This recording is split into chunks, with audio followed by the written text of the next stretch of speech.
We are really honored to have here Sri Rajesh Menon, a notable short story writer, member of the Palakkad District Public Library Executive Committee, member of O.V. Vijayan Memorial Committee under the Department of Culture, and State Committee member of the Progressive Writers and Artists Association.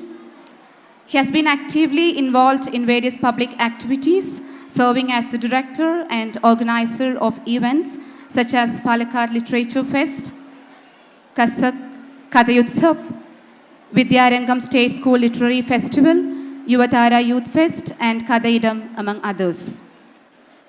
He has authored many books, including Eram, Adputi Malayile Chuvappu, Telakkunna Patram, and Bharatakantam. He has received several accolades, including the Kovalam Short Story Award, Indulega Short Story Prize, Kairali Lohidas Award, Panakkad Shankaran Short Story Award, and Malabar Sahodharavedi Talent Award. He is currently establishing a center named Madhuram Gayatri for studying Palakkad literature and preserving a collection of Palakkadan books. He previously worked with media organizations and is currently a part of the Vigilant Unit of the Animal Husbandry Department. With immense pleasure, I welcome Sri Rajesh Menon for delivering the keynote address. So please. പ്രസംഗമൊന്നുമില്ല, ചെറിയ വർത്തമാനം എന്ന് വിചാരിച്ചാൽ മതി. നെല്ലിക്ക ഉണ്ടല്ലോ, നമ്മുടെ നെല്ലിക്ക എങ്ങനെയാണ്? അപ്പോൾ ആദ്യം കുറച്ച് കയ്പുണ്ടാവും, പിന്നെ മധുരം ഉണ്ടാവും. അതുപോലെ കലാപരിപാടികൾ മധുരിക്കുന്നതാണ്. അതിനു മുമ്പുള്ള ഒരു ചെറിയ കയ്പായി, ഒരു നെല്ലിക്കയായി ഇത്തരം പ്രസംഗങ്ങളെ നിങ്ങൾ കണ്ടാൽ മതി. നമ്മൾ പലപ്പോഴും പ്രസംഗത്തിന് ശേഷം കലാപരിപാടികൾ എന്നാണ് പറയുക, അല്ലേ? യഥാർത്ഥത്തിൽ പ്രസംഗം ഒരു കലയാണ്. സ്കൂൾ യുവജനോത്സവത്തിൽ പ്രസംഗം പ്രധാനപ്പെട്ടൊരു കലയാണ്. പലപ്പോഴും പാലക്കാട്ടുകാർ അതിൽ സമ്മാനം നേടിയിട്ടുമുണ്ട്. പക്ഷെ നമ്മൾ പറയുമ്പോൾ പ്രസംഗത്തിന് ശേഷം കലാപരിപാടികൾ എന്നാണ് പറയുക. ദീർഘമായ സംസാരം ഒഴിവാക്കാൻ ചെറിയൊരു വിഷയം, ചരിത്രത്തിൻ്റെയും സംസ്കാരത്തിൻ്റെയും സ്പന്ദനങ്ങളാണ്, തുടിപ്പുകളാണ് കാലം എന്നൊരർത്ഥത്തിൽ, ഒരു ആമുഖവാചകത്തിൽ നമുക്കിടയിൽ ഒഴുകുന്ന ഈ കാലം എന്നൊരർത്ഥത്തിൽ ചെറുതായി സംസാരിക്കാം എന്നാണ് ഞാൻ കരുതുന്നത്. ഏതാണ് നമ്മൾ ജീവിക്കുന്ന ഈ കാലം? യഥാർത്ഥത്തിൽ കാലം എന്ന വാക്ക് തന്നെ വളരെ പ്രധാനപ്പെട്ടതാണ്. യഥാർത്ഥത്തിൽ ഇപ്പോൾ വിളക്ക് കൊളുത്തിയപ്പോഴാണ് അറിയുന്നത്, തുലാം മാസത്തിൽ തുടങ്ങി കൽപ്പാത്തിത്തേരിൽ ആരംഭിച്ച് വൃശ്ചികമാസത്തിൽ അവസാനിക്കേണ്ടുന്ന പാലക്കാടൻ കാറ്റ് ഇപ്പോൾ മകരമാസത്തിലാണ് വീശിയടിച്ചുകൊണ്ടിരിക്കുന്നത്. കാലം ഇവിടെ വെച്ച് ഗതി മാറുകയാണ്. യഥാർത്ഥത്തിൽ നമ്മുടെ ജീവിതത്തിലെ ഓരോ നിമിഷങ്ങൾക്കും ഇത്തരം പ്രാധാന്യമുണ്ട് എന്നാണ് ഞാൻ കരുതുന്നത്. ഇപ്പോൾ നമ്മുടെ മാനേജർ മേരി സാമുവൽ എന്ന പേര് കേൾക്കുകയും അവരെ കാണുകയും ചെയ്തപ്പോൾ ഒരു നിമിഷം ഞാൻ ചരിത്രത്തിൻ്റെ മറ്റൊരുപാട് വഴികളിലേക്ക് കടന്നുപോയി. യഥാർത്ഥത്തിൽ ഇത്തരത്തിലാണ് നമ്മൾ ചരിത്രത്തെയും സംസ്കാരത്തെയും ഓർമ്മിക്കുന്നത്. ചരിത്രം എന്ന് പറയുന്നത് ഇപ്പോൾ വളരെ കൗതുകമുള്ളൊരു കാര്യമാണ്. കാരണം എന്താ വെച്ചാൽ, ഇപ്പോൾ നമ്മളിവിടെ ഇരിക്കുന്ന ആരും ഇന്ത്യയിലെ നമ്മളുടെ രാജ്യത്തെ, നാട്ടിലെ പല ചരിത്ര സംഭവങ്ങളും നടന്നപ്പോഴൊന്നും ജീവിച്ചവരല്ല നമ്മൾ, ആണോ? ശ്രീനാരായണ ഗുരു സർവമത സമ്മേളനം കേരളത്തിൽ വിളിച്ചു ചേർത്തിട്ട് 100 വർഷം കഴിഞ്ഞു. അതിൻ്റെ 100ാമത്തെ വർഷമാണിപ്പോൾ. അത് വിളിച്ചു ചേർക്കുമ്പോൾ നമ്മളാരെങ്കിലും ജീവിച്ചിരിപ്പുണ്ടോ? വൈക്കം സത്യാഗ്രഹം എന്ന പേരിൽ പ്രശസ്തമായ വൈക്കം അമ്പലത്തിൻ്റെ വഴിയിലൂടെ മനുഷ്യൻ നടക്കാൻ വേണ്ടി സമരം ചെയ്തിട്ട് 100 വർഷമായിരിക്കുന്നു. അപ്പോൾ നമ്മളാരെങ്കിലും ജീവിച്ചിരിപ്പുണ്ടോ? ഇന്ത്യൻ സ്വാതന്ത്ര്യ സമരം നടന്നിട്ട് ഏതാണ്ട് 3/4 നൂറ്റാണ്ടായിരിക്കുന്നു. അപ്പോൾ നമ്മളാരെങ്കിലും ജീവിച്ചിരിപ്പുണ്ടോ? 1956 കേരളം ഐക്യ കേരളമായി രൂപപ്പെടുന്നത്. അപ്പോഴും നമ്മളിൽ പലരുമില്ല. ഇന്ത്യയിൽ അത്തരത്തിൽ സംഭവിക്കുന്ന അവസാനത്തെ പ്രധാനപ്പെട്ടൊരു സംഭവം എന്ന് ഞാൻ കരുതുന്നത് അടിയന്തരാവസ്ഥയാണ്. അത് 1975 സംഭവിക്കുന്നത്. ഞാൻ ജനിക്കുന്നത് അതിന് ശേഷമാണ്. എന്ന് വെച്ചാൽ ചരിത്രവും നമ്മളും തമ്മിലുള്ള ബന്ധം, വൈകാരികമായ ബന്ധം വളരെ വളരെ ദീർഘമായ ഒരു വിടവായി തീരുകയും അങ്ങനെ ചരിത്രത്തിൽ നിന്ന് നമ്മുടെ കുട്ടികൾ വളരെ അകലേക്ക് സഞ്ചരിക്കുകയും ചെയ്തുകൊണ്ടിരിക്കുന്നുണ്ട്. ഒരർത്ഥത്തിൽ നിങ്ങൾ 5ാം ക്ലാസ് പഠിക്കുന്ന ഒരു കുട്ടിയോട് ഒരു മഹാഭാരത കഥ പറഞ്ഞു കൊടുക്കുന്നു. കർണൻ്റെ കഥ, അർജുനൻ്റെ കഥ, ഭീമൻ്റെ കഥ ഒക്കെ പറഞ്ഞു കൊടുക്കുന്നു. അതിനുശേഷം നമ്മൾ ഈ ദിവസത്തിന്, ഈ മാസത്തിനൊരു പ്രത്യേകത കൂടിയുണ്ട്. ഒരുപക്ഷെ ഇവിടുത്തെ കുട്ടികൾ ഭാഗ്യവാന്മാരാണ് എന്ന് ഞാൻ കരുതുന്നത് ബാപ്പുജി എന്ന പേരിലുള്ള ഒരു സ്കൂളിൽ പഠിക്കുന്നു എന്നതുകൊണ്ടാണ്. യഥാർത്ഥത്തിൽ ഓരോ വാക്കുകൾക്കും, മേരി എന്നൊരു വാക്ക് എന്നെ എങ്ങനെയാണ് ചരിത്രത്തിലേക്ക് കൊണ്ടുപോകുന്നത് എന്നതുപോലെ ബാപ്പുജി ഈ മാസം ജനുവരി മാസം 30-ാം തീയതി ബിർള ഹൗസിലെ പ്രാർത്ഥനാ മന്ദിരത്തിൽ നിന്നും പുറത്തു കിടക്കുമ്പോൾ ഹേറാം എന്ന മന്ത്രം ഉരുവിട്ടുകൊണ്ട് പുറത്തേക്ക് കടന്നു വരുമ്പോഴാണ് അവിടെ കാത്തു നിന്നിരുന്ന മറ്റൊരു രാമൻ, നാഥുരാമൻ, ഗാന്ധിജിയുടെ നെഞ്ചിലേക്ക് വെടിയുതിർക്കുന്നത്. യഥാർത്ഥത്തിൽ ഈ സമയം ഗാന്ധിജിയുടെ കൂടി ഓർമ്മയാണ്. അതുകൊണ്ട് ബാപ്പുജി എന്ന പേര് നമ്മളെ ഓർമ്മിപ്പിക്കുന്നത് പോലെ നമ്മുടെ ജീവിതത്തിലെ ഏറ്റവും നിർണായകമായ, ഒരുപക്ഷെ ഈ സ്കൂളിൽ പഠിക്കുന്ന ഒരു കുട്ടിക്ക് ഇപ്പോഴത് ഓർമ്മിച്ചു എന്ന് വരില്ല, അതിൻ്റെ പ്രാധാന്യം തിരിച്ചറിഞ്ഞു എന്ന് വരില്ല. പക്ഷെ നമ്മൾ ദീർഘകാലം കഴിയുമ്പോൾ നമ്മൾ പഠിച്ച ആദ്യത്തെ ഒരിടം നമ്മുടെ ജീവിതത്തിലെ ഏറ്റവും പ്രധാനപ്പെട്ട ഒരു സന്ദർഭമായിട്ട് മാറും. സത്യത്തിൽ ഞാൻ ഇന്നിവിടെ നിൽക്കുന്നതിൻ്റെയും കാരണം ഇപ്പോൾ ഇവിടെ അവതരിപ്പിച്ച എൻ്റെ നേട്ടങ്ങളോ എൻ്റെ പ്രാഗൽഭ്യങ്ങളോ ഒന്നുകൊണ്ടുമല്ല. ഞാൻ പുതുപ്പരിയാരത്തെ ഒരു പഴയ ആദിവാസി സ്കൂളിലാണ് പഠിക്കുന്നത്. എൻ്റെ സ്കൂളിൻ്റെ പേര് ട്രൈബൽ വെൽഫെയർ സ്കൂൾ എന്നാണ്. ഞാനും 4-5 കുട്ടികളും മാത്രമാണ് അവിടെ ആദിവാസികളല്ലാത്ത കുട്ടികളായി ഉണ്ടായിരുന്നത്. ഇപ്പോൾ അത് ആശ്രമം സ്കൂൾ എന്ന പേരിൽ മലമ്പുഴയിൽ പ്രവർത്തിക്കുന്നുണ്ട്. അതിൻ്റെ കഴിഞ്ഞ വർഷത്തെ ആർട്സ് ക്ലബ്ബ് ഉദ്ഘാടനം ഞാനാണ് നിർവഹിച്ചത്. അപ്പോൾ ഈ ആദിവാസി കുട്ടികളോടൊപ്പം താമസിച്ച് പഠിക്കുമ്പോൾ എൻ്റെ തൊട്ടടുത്തിരുന്ന ഒരു കുട്ടിയുടെ പേര് വള്ളി എന്നാണ്. വള്ളി എന്ന് പറഞ്ഞാൽ നമ്മൾ എന്താ പെട്ടെന്ന് ഓർമ്മിക്കുക? ആൺകുട്ടിയാണോ പെൺകുട്ടിയാണോ? നമുക്കൊന്നും പറയാൻ പറ്റില്ല. അപ്പോൾ ആ പല പേരുകളിലും വള്ളി ഉണ്ടാവാം. പക്ഷെ ഈ വള്ളി ആൺകുട്ടിയായിരുന്നു. വള്ളിയേക്കാൾ കറുപ്പുള്ള ഒരു മനുഷ്യനെ ഇന്ത്യയിൽ ഞാൻ ഇപ്പോഴും കണ്ടിട്ടില്ല. അത്രയും കറുപ്പുള്ളൊരു കുട്ടിയായിരുന്നു വള്ളി. വള്ളിയുടെ വീട് പറമ്പിക്കുളത്തെ വളരെ ഉൾപ്രദേശത്തുള്ള ഒരു ആദിവാസി കോളനിയിലായിരുന്നു. ഒരു ബന്ധവും പുറം ലോകവുമായിട്ട് അവർക്കില്ല. വള്ളിയുടെ ഒരു പ്രത്യേകത, ഏത് മാവിലേക്ക് കല്ലെറിഞ്ഞാലും ഉന്നം തെറ്റാറില്ല. ഏത് കുളത്തിലേക്ക് ചാടിയാലും അതിൻ്റെ അടിയിലേക്ക് ഊർന്നുപോയി ഒരു മീൻ പിടിക്കാൻ വള്ളിക്ക് കഴിയും.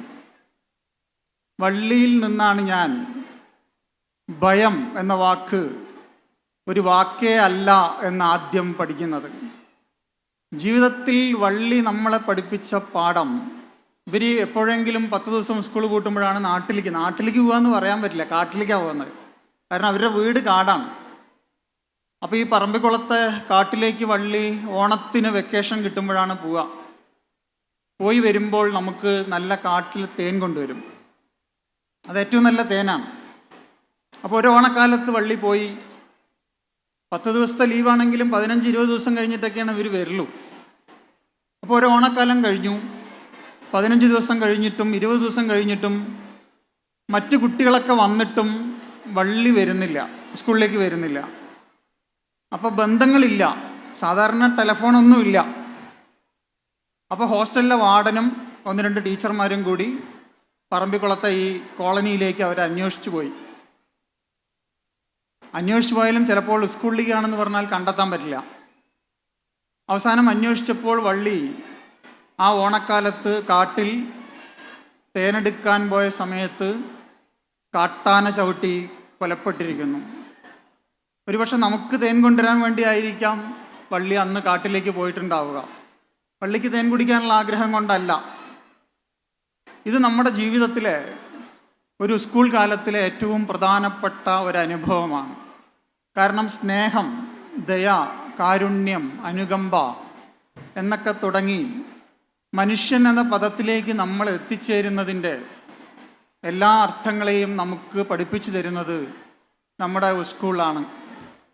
അതുകൊണ്ടാണ് മലയാളത്തിലെ ഏറ്റവും മഹാനായ കവി, ലോകം മുഴുവൻ സഞ്ചരിച്ച ഒരു കവി, എനിക്കൊരിക്കൽ കൂടി അമേരിക്കയിലേക്ക് പോകണം എന്നല്ല ആഗ്രഹിച്ചത്, എനിക്കൊരിക്കൽ കൂടി പാരീസിലേക്ക് പോകണം എന്നല്ല ആഗ്രഹിച്ചത്, ഒരു വട്ടം കൂടി എൻ്റെ ഓർമ്മകൾ മേയുന്ന വിദ്യാലയത്തിൻ്റെ തിരുമുറ്റത്തെത്തുവാൻ, അവിടെയുള്ള കിണറിൽ നിന്നും ഒരു കുമ്പിൾ വെള്ളമെടുത്ത് കുടിക്കുവാൻ, അതിലെ മധുരവും ചവർപ്പും നുകരുവാൻ, അവിടുത്തെ നെല്ലിമരമൊന്ന് ഉലർത്തുവാൻ, വെറുതെ ഈ മോഹങ്ങൾ വെറുതെയാണെങ്കിലും വെറുതെ മോഹിക്കാൻ മോഹം. ഇത് പാടുന്നത് നിസ്സാരനായൊരു കവിയല്ല, മലയാളത്തിൻ്റെ മഹാകവിയായ ONV ആണ്. ONV ലോകം മുഴുവൻ സഞ്ചരിച്ചിട്ടുണ്ട്. പക്ഷേ മറ്റൊരു സ്ഥലത്തേക്ക് രണ്ടാമത് പോകണമെന്നല്ല ആഗ്രഹിച്ചത്, താൻ പഠിച്ച എൻ്റെ വിദ്യാലയത്തിൻ്റെ തിരുമുറ്റത്തേക്ക് ഒരിക്കൽ കൂടി പോകണം എന്നാണ് കവി ആഗ്രഹിക്കുന്നത്. ഇത് നമ്മുടെ ജീവിതത്തിൻ്റെ പാഠമായതുകൊണ്ടാണ്. മഹാത്മാഗാന്ധി പറയുന്ന ഒരു ഒറ്റ വാചകമുണ്ട് നമ്മുടെ ജീവിതത്തിൽ, എൻ്റെ ജീവിതമാണ് എൻ്റെ സന്ദേശം. നമുക്ക് ആർക്കെങ്കിലും അങ്ങനെ പറയാൻ പറ്റുമോ? അതുകൊണ്ട് ചരിത്രം എന്ന് പറയുന്നത്, ഇതിലേക്ക് സംസ്കാരം എന്ന് പറയുന്ന വാക്ക് നമ്മൾ വിചാരിക്കുന്നതിനേക്കാൾ വലിയ അർത്ഥത്തിൽ നമ്മളെ കൊണ്ടുവരും. കാലം ഇപ്പോൾ വൃശ്ചിക കാറ്റായി മകരത്തിലെ തണുപ്പായി നമ്മുടെ മുമ്പിൽ നിൽക്കുമ്പോൾ, കാലം എന്നതിനെ ഏറ്റവും നന്നായി അടയാളപ്പെടുത്തിയ ഒരു എഴുത്തുകാരനാണ് കഴിഞ്ഞ ദിവസം മരിച്ചുപോയത്, അല്ലേ? ആരാണ്? MT വാസുദേവൻ നായർ. അദ്ദേഹത്തിൻ്റെ ഒരു നോവലിൻ്റെ പേര് തന്നെ കാലം എന്നാണ്.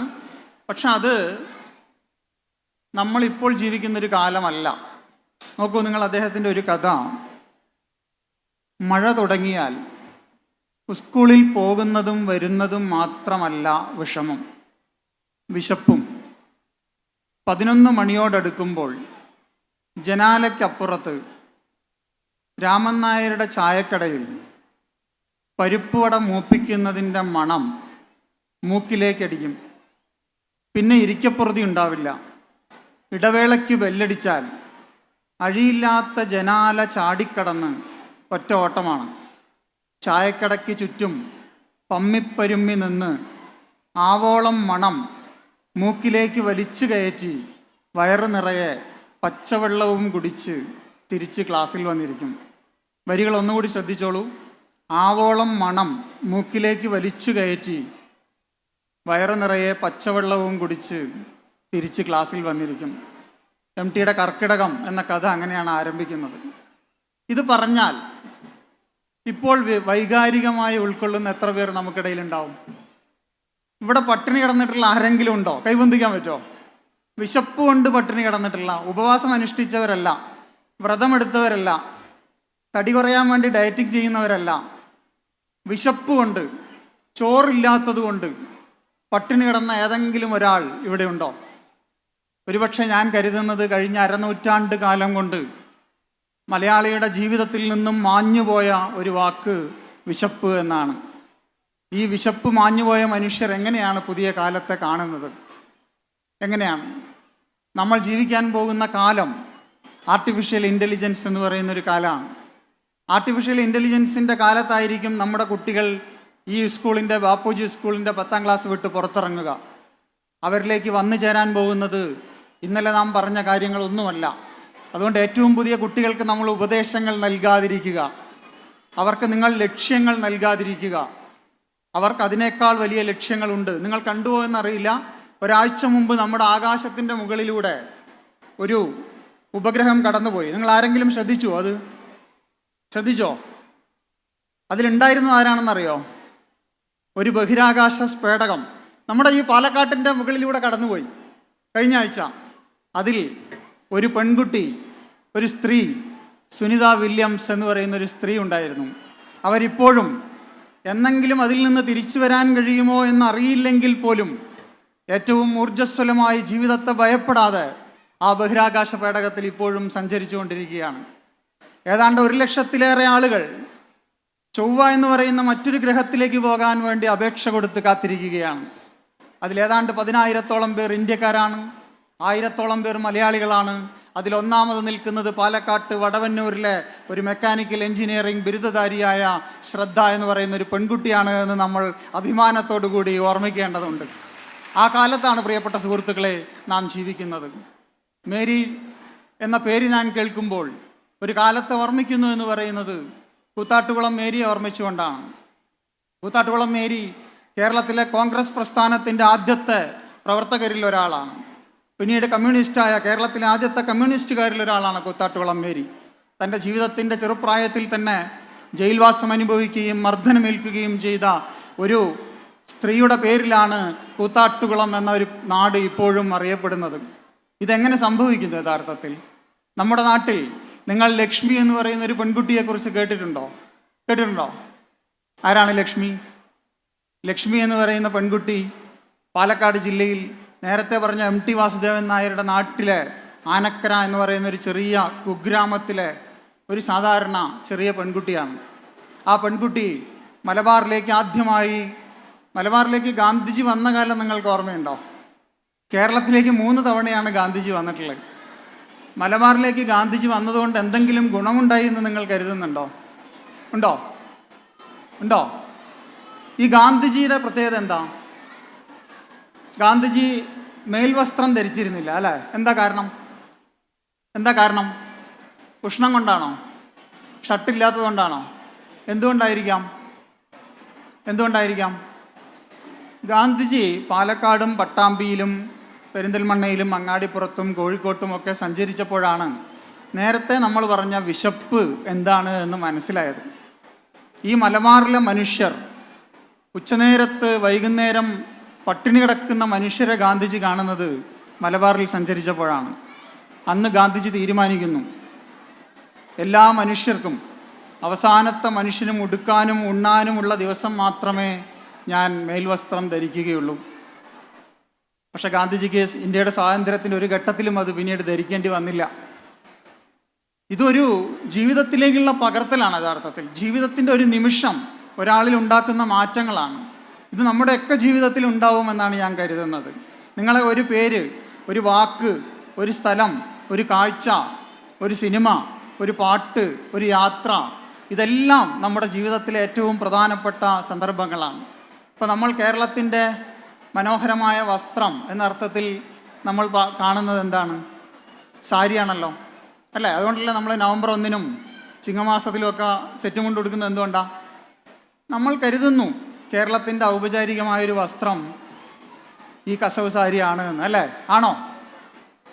യഥാർത്ഥത്തിൽ കേരളത്തിൻ്റെ ഔപചാരികമായൊരു വസ്ത്രമുണ്ടോ? ഉണ്ടെങ്കിൽ അതെന്തായിരിക്കണം? ഇതാണ് വാക്കുകളുടെ ഒരു പ്രത്യേകതയായിട്ട് ഞാൻ പറയുന്നത്. കാരണം നമ്മുടെ നാട്ടിലേക്ക് പല മനുഷ്യർ വന്നു ചേരാൻ തുടങ്ങിയപ്പോൾ, ഇന്ത്യക്ക് പുറത്തുള്ള, കേരളത്തിന് പുറത്തുള്ള ആളുകൾ വന്നു തുടങ്ങിയപ്പോഴാണ് വസ്ത്രം ഒരു പ്രധാനപ്പെട്ട വിഷയമായിട്ട് നമ്മുടെ ആളുകൾക്ക് തോന്നിയത്. അന്ന് മലയാളി ഉണ്ടാക്കിയ ആദ്യത്തെ വസ്ത്രത്തിൻ്റെ പേര് ഒരുപക്ഷെ അത് ഏറ്റവും പ്രധാനപ്പെട്ടൊരു വാക്കാണ്. അത് മുണ്ടും നേരിയതും എന്നല്ല, അത് മുണ്ടും ചട്ടയും എന്നാണ്. ഒരുപക്ഷെ അത് നമ്മുടെ മേരി മാഡത്തിൻ്റെയൊക്കെ നാട്ടുകാർ ഉണ്ടാക്കിയ വാക്കാണ്. ഈ ചട്ട എന്നുള്ള വാക്കാണ് ഒരുപക്ഷെ വസ്ത്രം എന്നുള്ളതിനേക്കാൾ കാഴ്ചയുടെ പ്രതിരോധത്തിൻ്റെ ഒരു വസ്ത്രമായി, ഒരു ഉപകരണമായി മലയാളി ആദ്യം സ്വീകരിച്ചത്. ഏതെങ്കിലും തരത്തിൽ മലയാളിക്ക് ഒരു ഔപചാരിക വസ്ത്രമുണ്ടെങ്കിൽ അത് മുണ്ടും ചട്ടയും ആയിരിക്കേണ്ടതുമാണ്. ഇത് പലതരത്തിലുള്ള നമ്മുടെ സംസ്കാരത്തിൻ്റെ ഒരു ഭാഗമാണ് കേട്ടോ. കേരളത്തിന് അങ്ങനെ പറയാൻ മാത്രമുള്ള തനതുകളൊന്നുമില്ല. ഉണ്ടോ? അപ്പോൾ എൻ്റെ അടുത്തൊരു സുഹൃത്ത് സാമ്പാർ, പാലക്കാടൻ സാമ്പാർ എന്ന് പറയുന്നൊരു സാധനം ഉണ്ടാക്കിയിട്ടുണ്ട്. യൂട്യൂബിൽ അതിൽ ലക്ഷക്കണക്കിന് ഹിറ്റുണ്ട്. അപ്പോൾ ഏതാണ് ഈ പാലക്കാടൻ സാമ്പാർ? ഏതായിരിക്കും? ഇപ്പോൾ പറളിക്കാർക്കൊരു സാമ്പാർ ഉണ്ടാവും, കുഴൽമന്നത്തുകാർക്കൊരു സാമ്പാർ ഉണ്ടാവും, ഒറ്റപ്പാലത്തുകാർക്ക് വേറൊരു സാമ്പാർ ഉണ്ടാവും, കൽപ്പാത്തിയിലെ പട്ടന്മാർക്ക് വേറൊരു സാമ്പാർ ഉണ്ടാവും. ഇതിലേതായിരിക്കും നമ്മുടെ സാമ്പാർ? പാലക്കാടൻ സാമ്പാർ ഏതായിരിക്കും? യഥാർത്ഥത്തിൽ പാലക്കാടൻ സാമ്പാർ എന്ന് പറയുന്ന ഒന്നുണ്ടോ? ഈ പാലക്കാടിൻ്റെ അതിർത്തിയിൽ പശ്ചിമഘട്ടത്തിൻ്റെ ഈ ചുരം ഇല്ലായിരുന്നുവെങ്കിൽ നമ്മുടെ ജീവിതം ഇങ്ങനെ ആവുമായിരുന്നോ? ഈ ചുരം കടന്നാണ് ഈ കാറ്റ് നമ്മളിലേക്ക് കടന്നു വരുന്നത്. വിശന്നു വലഞ്ഞ ആദ്യത്തെ മലയാളി മറുനാട് താണ്ടി പോയത് ഈ ചുരം വഴിയാണ്. ഹൈദരലിയും പിന്നീട് ടിപ്പു സുൽത്താനും കേരളത്തിലേക്ക് കടന്നു വന്നത് ഇതേ ചുരം വഴിയാണ്. ഈ ചുരത്തിലൂടെയാണ് നമ്മുടെ ജീവിതത്തിൻ്റെ ഭാഷയും രുചികളും സംസ്കാരവും ഒക്കെ നമ്മളിലേക്ക് കലർന്നത്, അല്ലേ? ഇപ്പം നമ്മൾ പറയുന്ന പല വാക്കുകൾക്കും പല രുചികൾക്കും എല്ലാം നമ്മൾ ലോകത്തിൻ്റെ പല ഭാഗങ്ങളിലുള്ള മനുഷ്യരോട് കടപ്പെട്ടിരിക്കുന്നു. അപ്പം നമ്മൾ ഇവിടെ പറളിപ്പാലത്തിലൂടെ സഞ്ചരിച്ചിട്ടുള്ള ആളുകളുണ്ടോ? അവിടെ പറളിപ്പാലത്തിലൂടെ ഉണ്ടോ? പുതിയ പാലത്തിലൂടെ സഞ്ചരിക്കുമ്പോൾ അപ്പുറത്തൊരു പഴയ പാലം കാണാം. എന്താണ് ആ പാലത്തിൻ്റെ പ്രത്യേകത? എന്താണ്? നിങ്ങളുടെ മക്കളെയും കൊണ്ട് എപ്പോഴെങ്കിലും ആ പാലത്തിൽ 5 മിനിറ്റ് നിന്നിട്ടുണ്ടോ? ഉണ്ടോ? എന്താണ് കാരണം? നിങ്ങൾ എപ്പോഴെങ്കിലും സമയം കിട്ടുമ്പോൾ ഒരു ദിവസം വൈകുന്നേരം പറളിപ്പാലത്തിലെ ഉപയോഗിക്കാതെ കിടക്കുന്ന പഴയ പാലത്തിൽ നിങ്ങളുടെ മക്കളെയും കൊണ്ട് 5 മിനിറ്റ് നിൽക്കണം. കാരണം അവിടെയാണ് 2 പുഴകൾ ഒന്നു ചേർന്ന് ഒരു പുഴ വലിയൊരു പുഴയായി തീരുന്നത്. അതുമാത്രമല്ല അതിൻ്റെ പ്രത്യേകത, ആ പാലം ഏതോ കാലത്ത് നൂറ്റാണ്ടുകൾക്ക് മുമ്പുണ്ടാക്കിയ അപൂർവമായ നിർമ്മിതികളുടെ ഒരു അടയാളമാണ്. ഒരുപക്ഷെ ഇന്ന് കാണുന്ന പല നിർമ്മാണങ്ങളെയും വെല്ലുന്ന ഒരു പാലമാണ് പറളിയുടെ ചരിത്രപരമായ പാലം. ആ പാലത്തിൻ്റെ ചരിത്രത്തിൽ നിൽക്കുമ്പോൾ നമ്മൾ കാലത്തിൻ്റെ ഒരുപാട് അപ്പുറത്തേക്ക് സഞ്ചരിക്കും. യഥാർത്ഥത്തിൽ ചരിത്രം നമ്മളിൽ സ്പന്ദിക്കുന്നത് ഇങ്ങനെയൊക്കെയാണ്. നമ്മൾ ഏറ്റവും അടുത്ത് കണ്ട ഒരു അമ്പലത്തിൻ്റെയോ ഏറ്റവും അടുത്ത് കണ്ട ഒരു പള്ളിയുടെയോ ഒന്നും നിർമ്മിതിയിലല്ല. എത്രയോ നൂറ്റാണ്ടുകൾക്ക് മുമ്പ് നമ്മളിലേക്ക് കടന്നു വന്ന മനുഷ്യർ. നോക്കൂ, നമ്മുടെ ആദ്യത്തെ ദൈവത്തിൻ്റെ പേരെന്താണെന്ന് നിങ്ങൾക്കറിയോ? നമ്മുടെ ആദ്യത്തെ ദൈവത്തിൻ്റെ പേര് എന്താ പേര്? നമ്മൾ പല ദൈവങ്ങളെ നമ്മൾ ആരാധിക്കുന്നുണ്ടല്ലോ, അല്ലേ? ഒരു പേര് പറയൂ. പിന്നെ നമ്മുടെ ഒരു ദൈവം, സത്യത്തിൽ നമ്മുടെ ദൈവത്തിൻ്റെ സങ്കല്പങ്ങൾ ആരംഭിക്കുന്നത് തന്നെ ഒരു തമിഴ് കൾച്ചറിൽ നിന്നാണ്. തമിഴിലെ ഏറ്റവും മനോഹരമായ ഒരു കൃതി, ഇളങ്കോവടികൾ രചിക്കുന്ന ചിലപ്പതികാരം, തമിഴിൻ്റെ ഇതിഹാസ കാവ്യമാണെങ്കിലും അത് രൂപപ്പെടുന്നത് കേരളത്തിൽ വെച്ചാണ്. അതിലാണ് ആദ്യത്തെ ദൈവസങ്കല്പം രൂപപ്പെടുന്നത്. ഒറ്റമുലച്ചി എന്നാണ് ആ കഥാപാത്രത്തിൻ്റെ പേര്. അതാണ് പിന്നീട് കണ്ണകി എന്ന രൂപത്തിലേക്ക് നമ്മളിലേക്ക് കടന്നു വരുന്നത്. കണ്ണകിയുടെ പേരിലാണ്, ഒരു ദ്രാവിഡമായൊരു പെൺകുട്ടിയുടെ പേരിലാണ് മലയാളത്തിലെ ആദ്യത്തെ അമ്മ ദൈവം കൊടുങ്ങല്ലൂരിൽ രൂപപ്പെട്ടു വരുന്നത്. ഇതേ കൊടുങ്ങല്ലൂരിൻ്റെ തീരത്താണ് AD 52 ആദ്യത്തെ ലോകസഞ്ചാരിയായ സെൻറ് തോമസ് കടന്നു വരുന്നത്. ഒരുപക്ഷെ ഇന്ത്യയിലെ ദക്ഷിണേന്ത്യയിലെ ആദ്യത്തെ ക്രിസ്ത്യൻ ദേവാലയങ്ങളിൽ ഒന്ന് രൂപപ്പെടുന്നത് ഇതേ കൊടുങ്ങല്ലൂരിൻ്റെ തുറമുഖ തീരത്താണ്.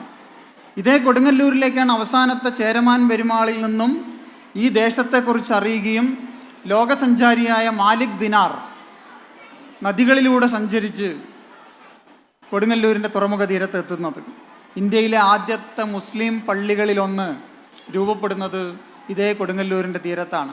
നിങ്ങൾ ആലോചിച്ച് നോക്കൂ, കൊടുങ്ങല്ലൂർ എന്ന് പറയുന്ന ഒരു ചെറിയ പഴയ മുസിരീസ് പട്ടണത്തിൻ്റെ നടുവിൽ വളരെ ചെറിയൊരു പ്രദേശത്ത് എത്രയോ നൂറ്റാണ്ടുകൾക്ക് മുമ്പ് മലയാളത്തിലെ ആദ്യത്തെ അമ്മ ദൈവം രൂപപ്പെടുന്നു. അതേ മണ്ണിൽ ഇന്ത്യയിലെ ആദ്യത്തെ മുസ്ലിം പള്ളി രൂപപ്പെടുന്നു. അതേ ഇടത്തിൽ ദക്ഷിണേന്ത്യയിലെ ആദ്യത്തെ ക്രിസ്ത്യൻ ദേവാലയം രൂപപ്പെടുന്നു. നോക്കൂ, എന്തുമാത്രം മഹത്തായ മതസൗഹാർദ്ദത്തിൻ്റെ അടിത്തറയിലാണ് നമ്മൾ കേരളം എന്ന ഈ മണ്ണ് ഇങ്ങനെ രൂപപ്പെട്ടു വന്നിട്ടുള്ളത്. ഈ മനുഷ്യരൊക്കെ കൂടി രൂപപ്പെടുത്തി കൊണ്ടുവന്ന ഭാഷയും വാക്കുകളും സംസ്കാരവും ജീവിതവും എല്ലാം കൂടി ഒന്നിച്ചു ചേർന്നുകൊണ്ടാണ് ഇപ്പോൾ ബാപ്പുജി സ്കൂളിൻ്റെ മൈതാനത്ത് ഒറ്റ മനുഷ്യരായി നമ്മളിങ്ങനെ ഇരിക്കുന്നതിൻ്റെ ഒരടിത്തറ പണിതിട്ടുള്ളത്. അതുകൊണ്ട് പ്രിയപ്പെട്ട സുഹൃത്തുക്കളെ, ബാപ്പുജിയുടെ പേരിലുള്ള ഒരു സ്കൂളിൽ നാം പഠിക്കുമ്പോൾ എന്താണ് നമ്മുടെ ജീവിതമെന്നും ഇന്നലകളിൽ നാം കടന്നു വന്ന ജീവിതം എന്താണ് എന്നും ആ ചരിത്രത്തിലൂടെ പുതിയ കാലത്തിലേക്ക് നാം സഞ്ചരിക്കുമ്പോൾ പുതിയ കാലം നമ്മളോട് ആവശ്യപ്പെടുന്ന ഒരു കാര്യം എന്താ വെച്ചാൽ, ഞാൻ നേരത്തെ ഈ സാരിയുടെ കാര്യം പറയാൻ എന്താ കാരണം എന്ന് ചോദിച്ചാൽ, നമ്മുടെ സാരി നമ്മുടെ ഒരു പ്രധാനപ്പെട്ട വസ്ത്രമായി തീരുന്നതിന് ഏറ്റവും പ്രധാന പങ്ക് വഹിച്ച ഒരാൾ രാജാ രവിവർമ്മയാണ്. രാജാ രവിവർമ്മയാണ് ദൈവങ്ങൾക്ക് സാരി കൊടുക്കുന്നത്. അതോടുകൂടി നമ്മുടെ കാഴ്ചയിലേക്ക് സാരി ഒരു പ്രധാനപ്പെട്ട ഘടകമായിട്ട് വന്നു. അതുപോലെ നിങ്ങൾ ആർട്ടിഫിഷ്യൽ ഇൻ്റലിജൻസ് വരുമ്പോൾ നമ്മുടെ ജീവിതം മൊത്തം മാറും. നമ്മൾ ഇന്ന് 2024 ജനുവരി 18 ഉച്ചയ്ക്ക് നട്ടുച്ചയ്ക്ക് ബാപ്പുജി സ്കൂളിൻ്റെ മുറ്റത്തിരുന്ന് സംസാരിക്കുന്നതൊന്നും ആയിരിക്കില്ല അടുത്ത 10 വർഷത്തിന് ശേഷമുള്ള ഈ ലോകം. അടുത്ത 10 വർഷത്തിന് ശേഷമുള്ള നമ്മുടെ കുട്ടികൾ ചെയ്യുന്നതും പഠിക്കുന്നതും പ്രവർത്തിക്കുന്നതും അവർ ചിന്തിക്കുന്നതും ഒന്നും നമ്മളിപ്പോൾ പറയുന്ന ഒരു കാര്യങ്ങളും ആയിരിക്കില്ല. അതുകൊണ്ട് ഈ 10 വർഷത്തിന് ശേഷമല്ല ഒരു കുട്ടിയെക്കുറിച്ചല്ല. ഇപ്പോൾ 5ാം ക്ലാസ്സിൽ പഠിക്കുന്ന ഒരു കുട്ടി, ഇപ്പോൾ 5ാം ക്ലാസ്സിൽ പഠിക്കുന്ന ഒരു കുട്ടിയോട് നമ്മൾ എന്ത് ഉപദേശമാണ് നൽകുക? നമ്മൾ നൽകുന്ന എല്ലാ ഉപദേശങ്ങളും അബദ്ധമായിരിക്കും. അതുകൊണ്ട് ഇപ്പോൾ 5ാം ക്ലാസ്സിൽ പഠിക്കുന്ന ഒരു കുട്ടിയെ തീർച്ചയായും 30 വർഷത്തിന് ശേഷമുള്ള ഒരു ലോകം സ്വപ്നം കാണാൻ നിങ്ങൾക്ക് പഠിപ്പിക്കാൻ പറ്റുമോ? 30 വർഷത്തിന് ശേഷമുള്ള ഒരു ലോകത്തിലേക്ക് 1000 കിളിവാതിലുകൾ തുറന്നിട്ടുകൊണ്ട് സ്വപ്നങ്ങളുടെ അനവധ്യമായ ഒരു ലോകത്തെ സങ്കല്പിക്കാൻ നിങ്ങൾക്ക് അവരെ പ്രേരിപ്പിക്കാൻ പറ്റുമോ? വരാനിരിക്കുന്നൊരു കാലത്ത് നിങ്ങൾ എങ്ങനെ അഭിവാദ്യം ചെയ്യുന്നു? 30 വർഷത്തിന് ശേഷമുള്ള ഒരു ലോകത്തിലേക്ക് നിങ്ങളുടെ കുട്ടി എങ്ങനെ പ്രവേശിക്കും എന്ന് ചിന്തിക്കാനുള്ള ഭാവനാപരമായ ഒരു സ്വപ്നത്തിൻ്റെ ഒരു ഇടം നിങ്ങൾക്ക് അവർക്ക് വേണ്ടി തുറന്നിടാൻ കഴിയുമോ എന്നുള്ളതാണ് ഈ കാലത്തെ പ്രധാനപ്പെട്ട ചോദ്യം. ആ 30 വർഷത്തിന് ശേഷമുള്ള ഒരു കാലം തീർച്ചയായും ഒന്ന് നിങ്ങൾക്ക് ഉറപ്പിക്കാം, അത് ചരിത്രത്തെയോ നമ്മുടെ ജീവിതത്തിൻ്റെ ഇന്നലകളെയോ ഓർമ്മകളെയോ എല്ലാം മായ്ച്ചു കളയുന്നതായിരിക്കും. നിങ്ങൾക്ക് ഓർമ്മകൾ ആവശ്യമുണ്ടാവില്ല. നിങ്ങൾക്ക് നിങ്ങളുടെ തലച്ചോറ് വെറും ഒരു ചെറിയ ഉപകരണം മാത്രമായി തീരുന്ന ഒന്നായിരിക്കാം. അങ്ങനെ ഒരു കാലത്ത് നമ്മൾ എങ്ങനെ ഏറ്റവും പുതിയ കുട്ടിയെ അഭിവാദ്യം ചെയ്യും? എങ്ങനെ ഏറ്റവും കൂടുതൽ സാങ്കേതികത നമ്മളിലേക്ക് കടന്നു വരുമ്പോൾ നമ്മൾ എങ്ങനെ അതിനെ അഭിമുഖീകരിക്കും? നമുക്കൊരൊറ്റ കാര്യമേ ചെയ്യാനുള്ളൂ. എന്താണ് നമുക്ക് ചെയ്യാൻ കഴിയുന്ന കാര്യം? നമ്മുടെ ജീവിതം ഏറ്റവും കൂടുതൽ സാങ്കേതികമായി തീരുമ്പോൾ, നമ്മുടെ ജീവിതം ഏറ്റവും കൂടുതൽ ടെക്നോളജി ആയി തീരുമ്പോൾ, നമ്മുടെ ജീവിതം ഏറ്റവും കൂടുതൽ മെക്കാനൈസ്ഡ് ആയി തീരുമ്പോൾ നമുക്ക് ചെയ്യാൻ കഴിയുന്ന കാര്യം എന്താണ്? ഇതിൽ നിന്ന് ഒളിച്ചോടാം, അല്ലെങ്കിൽ ഇതിനെതിരെ പൊരുതാം, ഇതിൽ നിന്ന് മാറി നിൽക്കാം, ഇതിനോട് താതാൽപ്യം പ്രാപിക്കാം. നമുക്ക് എന്ത് ചെയ്യാം? നമുക്ക് ചെയ്യാൻ കഴിയുന്ന ഒരു കാര്യം, ലോകം ഏറ്റവും കൂടുതൽ സാങ്കേതികമായി തീരുമ്പോൾ, ലോകം ഏറ്റവും കൂടുതൽ മെക്കാനിസ്ഡായി തീരുമ്പോൾ നമുക്ക് ഏറ്റവും കൂടുതൽ മാനുഷികമായി തീരാം എന്നുള്ളതാണ്. നിങ്ങൾക്ക് ജീവിതത്തെ എത്രത്തോളം നിങ്ങളുടെ ഒരു കുട്ടിയെ മാനുഷികമാക്കി തീർക്കാൻ കഴിയുമോ എന്നുള്ളതാണ് ബാപ്പുജി സ്കൂളിന് ഒരു വിദ്യാർത്ഥിയോട് ചെയ്യാൻ കഴിയുന്ന ഏറ്റവും നീതിപരമായ കാര്യം എന്ന് ഞാൻ കരുതുന്നു. അതുകൊണ്ട് നിങ്ങൾക്ക് പഠിക്കാനുള്ള അവസരങ്ങൾ ഇനിയും ഏറെ കടന്നു വരും. നിങ്ങൾക്ക് അറിവ് നേടാനുള്ള നിരവധി സാധ്യതകൾ ഇനിയും കടന്നു വരും.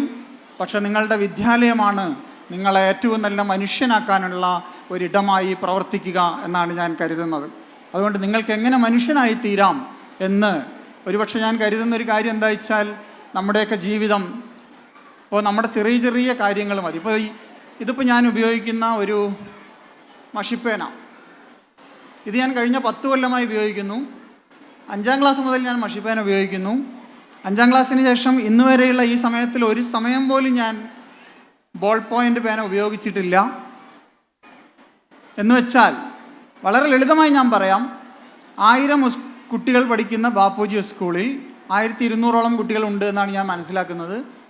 1000 കുട്ടികൾ പഠിക്കുന്ന ബാപ്പുജി സ്കൂളിൽ ഒരു കുട്ടി ഒരു റീഫിൽ 3 മാസം ഉപയോഗിച്ചു എന്ന് വിചാരിക്കുക. 3 മാസം എത്രയായി?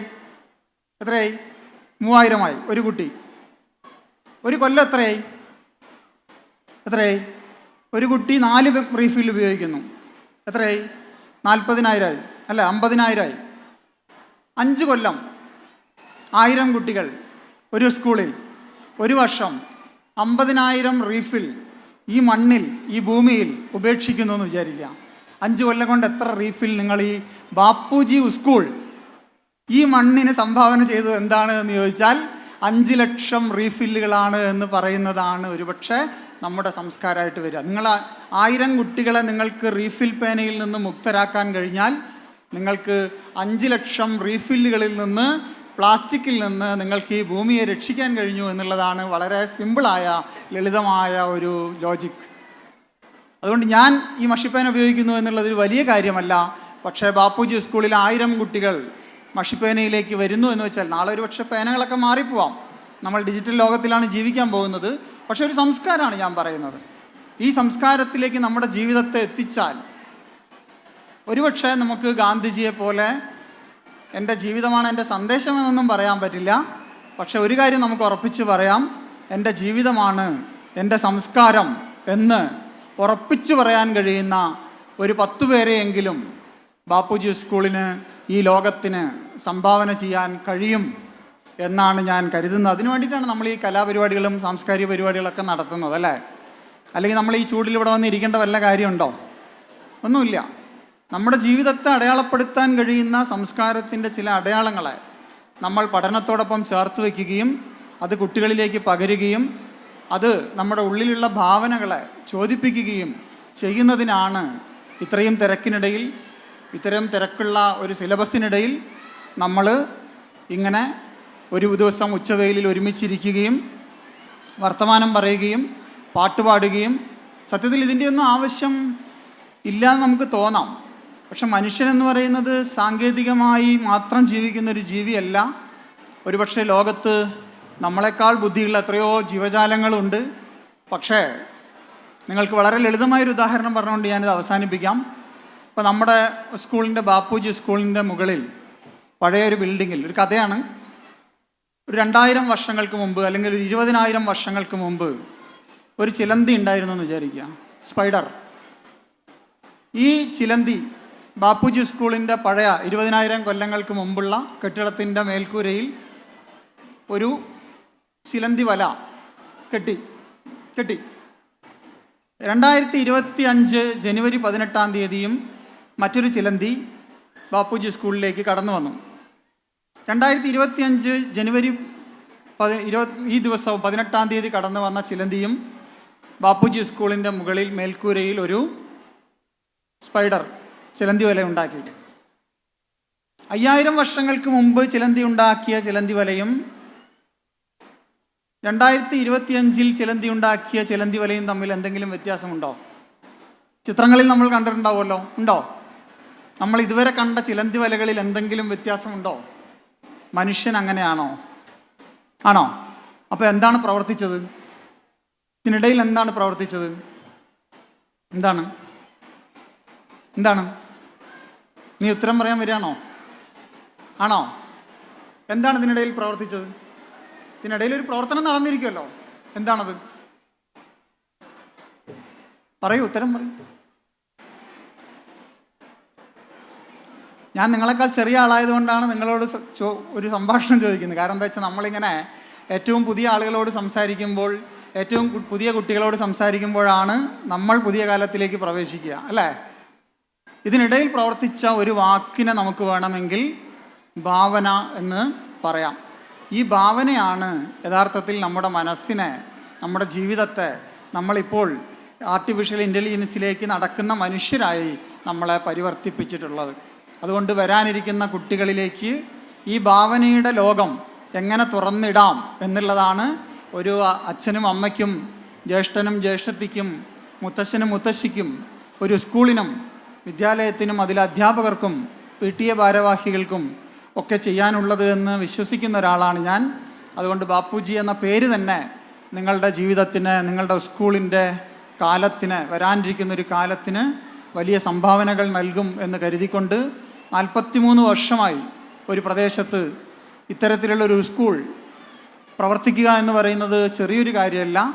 അതിൻ്റെ പിന്നിൽ ഒരുപാട് പേരുടെ നിസ്വാർത്ഥമായ വലിയ പ്രവർത്തനങ്ങളും വലിയ ഉത്തരവാദിത്തങ്ങളും കടമകളും ഒക്കെ ഉണ്ട്. കാരണം നമ്മൾ ജീവിക്കുന്ന, നേരത്തെ പറഞ്ഞൊരു കാര്യം വിട്ടുപോയി, ലക്ഷ്മി എന്ന് പറയുന്നൊരു പെൺകുട്ടി മലബാറിൽ ഗാന്ധിജി വന്നപ്പോഴാണ് ഗാന്ധിജിയെ കാണുന്നത്. ആനക്കരയിലെ ഈ ചെറിയ പെൺകുട്ടിക്ക് അന്ന് ലോകത്തെക്കുറിച്ച് വലിയ വിവരമൊന്നുമില്ല, ചെറിയ സ്കൂൾ കുട്ടിയാണ്. പക്ഷെ അന്ന് ഗാന്ധിജിയെ കണ്ടതിന് ശേഷം ആ കുട്ടിയുടെ മനസ്സിൽ ഒരുപാട് മാറ്റങ്ങൾ കടന്നു വന്നു. ആ കുട്ടി പിന്നീട് ഇന്ത്യൻ ദേശീയ പ്രസ്ഥാനത്തിൻ്റെ മുഖ്യധാരയിലേക്ക് കടന്നുപോയി. പിന്നീട് ആ കുട്ടിയെ ലോകം വിളിച്ചത് ക്യാപ്റ്റൻ ലക്ഷ്മി സൈഗാൾ എന്നാണ്. ലക്ഷ്മി എന്ന് പറയുന്ന ആനക്കരയിലെ കുഗ്രാമത്തിലെ ഒരു ചെറിയ പെൺകുട്ടി എങ്ങനെയാണ് ലോകത്തിൻ്റെ മുമ്പിൽ ക്യാപ്റ്റൻ ലക്ഷ്മി സൈഗാളായി മാറിയത് എന്നുള്ളതിന് ഒരു സാമൂഹിക ജീവിതത്തിൻ്റെ പ്രവർത്തനമുണ്ട്. എന്തുകൊണ്ടാണ് ഈ ഉച്ചവേലിൽ ഞാൻ ഇത്ര നേരമെങ്കിലും സംസാരിക്കുന്നത് എന്ന് ചോദിച്ചാൽ, ഒരുപക്ഷെ ഇങ്ങനെയൊക്കെ സംസാരിക്കുന്നത് കൊണ്ട് എന്തെങ്കിലും പ്രയോജനമുണ്ടോ എന്ന് ചോദിച്ചാൽ, ഞാൻ കരുതുക നമ്മളെ കേൾക്കുന്ന മനുഷ്യരുടെ ഒരാളിലെങ്കിലും, നമ്മളിപ്പോൾ 10,000 ആളുകളെ അഭിസംബോധന ചെയ്യുന്നു, ഒരു പ്രസംഗത്തിൽ നമ്മൾ 1,00,000 പേരെ അഭിവാദ്യം ചെയ്യുന്നു. ഈ 1,00,000 പേരും ഈ പ്രസംഗം കേൾക്കുമോ? കേട്ട എല്ലാവരുടെയും ചെവിയിലേക്ക് ഇത് എത്തുമോ? ചെവിയിലേക്ക് എത്തിയ എല്ലാവരുടെയും ഹൃദയത്തിലേക്ക് ഇത് പതിയുമോ? ഇല്ല. അതിന് ഏറ്റവും വലിയ ഉദാഹരണമായി പറയുന്നുണ്ട് ഒരാൾ. പതിയിരിക്കുന്ന മരണം എവിടെയെങ്കിലും ചാടി വീണ് ഞങ്ങളെ വിസ്മയിപ്പിച്ചു കൊള്ളട്ടെ. ഞങ്ങളുടെ ആയുധങ്ങൾ ഏറ്റെടുക്കാൻ കഴിയുന്ന ഒരു കൈയെങ്കിലും ഉയരും. ഞങ്ങളുടെ വാക്കുകൾ ഏറ്റുവാങ്ങാൻ കഴിയുന്ന ഒരു കാതിലെങ്കിലും എത്തും. അന്ന് ഞങ്ങളുടെ സമരം, അന്ന് ഞങ്ങളുടെ ജീവിതം, അന്ന് ഞങ്ങളുടെ മരണം അനശ്വരമാകും. ഇത് പറയുന്നത് ലോകത്തിലെ ഏറ്റവും വലിയ രക്തസാക്ഷിയായ ഏണസ്റ്റോ ചെ ഗുവേരയാണ്. ഈ ഒരാളിലാണ് നമ്മുടെ പ്രതീക്ഷ. ഞാനിത് പലപ്പോഴും സംസാരിക്കുന്ന സമയത്ത് പലപ്പോഴും ആളുകൾ നമ്മളോട് ചോദിക്കാറുണ്ട്, നമ്മൾ ഇങ്ങനെയൊക്കെ ഒരാൾക്കൂട്ടത്തോട് സംസാരിക്കുന്നത് കൊണ്ട് എന്തെങ്കിലും പ്രയോജനമുണ്ടോ? ഉണ്ട് എന്ന് ഞാൻ പറയാൻ കാരണം, നിങ്ങളിതിൻ്റെ തൊട്ടടുത്തുള്ള, എൻ്റെ വീടിനടുത്തുള്ള മുണ്ടൂർ എന്ന് പറയുന്നൊരു സ്ഥലത്തെക്കുറിച്ച് നിങ്ങൾ കേട്ടിട്ടില്ലേ? മുണ്ടൂരിൽ നിന്ന് വരുന്ന കുട്ടികൾ ഇവിടെ ഉണ്ടോ? മുണ്ടൂരിൽ രാത്രി കഴിക്കാൻ കഞ്ഞിയില്ലാത്ത, കാലിലിടാൻ നല്ലൊരു ചെരുപ്പില്ലാത്ത, കറുത്തുമലിഞ്ഞൊരു പെൺകുട്ടി മുണ്ടൂരിൻ്റെ കല്ലും മുള്ളും നിറഞ്ഞ ഇടവഴികളിലൂടെ ഓടി ഓടിയാണ് ഈ ലോകത്തിൻ്റെ നെറുകയിൽ നിൽക്കുന്നത്. ആ കുട്ടിയുടെ പേര് പിയു ചിത്ര എന്നാണ്. പിയു ചിത്ര എന്ന് പറയുന്ന അത്താഴപ്പഷ്ണിക്കാരിയായ, കാലിൽ ഇടാൻ നല്ലൊരു ചെരുപ്പില്ലാത്ത ഒരു പെൺകുട്ടി എങ്ങനെയാണ് മുണ്ടൂരിൻ്റെ ഇടവഴികളിൽ നിന്ന് ലോകത്തിൻ്റെ നെറുകയിലെത്തിയത് എന്ന ചോദ്യത്തിന് മുണ്ടൂരിലെ സാമൂഹിക ജീവിതത്തിനും മുണ്ടൂരിലെ മനുഷ്യർക്കും മുണ്ടൂരിലെ സ്കൂളിനും എല്ലാത്തിനും പങ്കുണ്ട് എന്നതുപോലെ ബാപ്പുജി സ്കൂളിൽ നിന്ന് ഒരു കുട്ടി ഈ ലോകത്തിൻ്റെ നെറുകയിൽ നിൽക്കാൻ നാളെ പ്രാപ്തമാവുമെങ്കിൽ അതിന് നമ്മുടെ എല്ലാവരുടെയും ഹൃദയത്തിൻ്റെ സ്പർശമുണ്ടായിരിക്കും. അതിന് ഒരു ചെറിയ വെളിച്ചമായി, പ്രകാശമായി, എൻ്റെ ജീവിതമാണ്, എൻ്റെ സംസ്കാരം എന്ന് പറയാൻ കഴിയുന്ന ഒരു കൂട്ടം മനുഷ്യരായി മാറാൻ ഈ 43ാമത് ബാപ്പുജി സ്കൂളിൻ്റെ വാർഷിക സമ്മേളനം ഏതെങ്കിലും തരത്തിൽ ഉപകരിക്കട്ടെ എന്ന് വിചാരിച്ചുകൊണ്ട് നിങ്ങൾക്ക് എൻ്റെ അഭിവാദനങ്ങൾ. നമസ്കാരം. Thank you, sir, for your insightful words.